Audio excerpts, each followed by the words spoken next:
Hello everyone, welcome back to indiancoding.com. Today we are going to study about markers in matplotlib. So you can use the keyword argument marker to emphasize each point with the specified marker. So it will help you to give the markers at the point. So once after plotting, you have to mark this point. So that is what we are going to discuss about. So on screen you can see that after writing this code and I am getting few kinds of details here. So on screen you can see that. So all you need to do, you have to mark this line. Fine. So how can you do that? Fine. So you have to start it from the first point and then you will reach to the last point that is available. Okay. So here are the few points I have mentioned. Markers will help you to denote with the help of O, small o.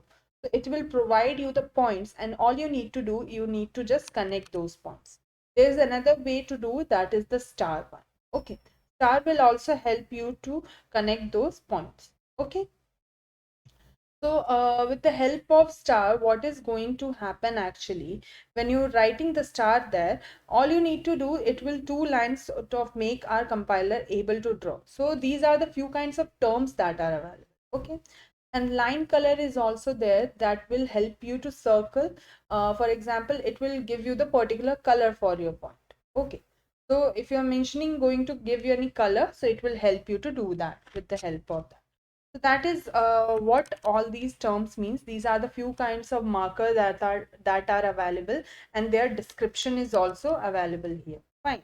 Lines can be created with the help of like solid line, double line, dotted line. All these lines are available. And these are the color description that is available. If you're writing R, that means you are getting the red line. If you're writing G, you are getting the green line. All these details are mentioned. So let me just write something here. Okay, I am just writing. Let me just check what is an issue.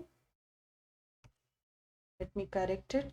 Okay, now on screen you can see that the points are coming in green and the markers are coming in dotted because I have mentioned it like that. Okay, so that is how you can do it. Okay, so this is the one example that is available. You can also work on it. That's all for today's class. Thank you so much.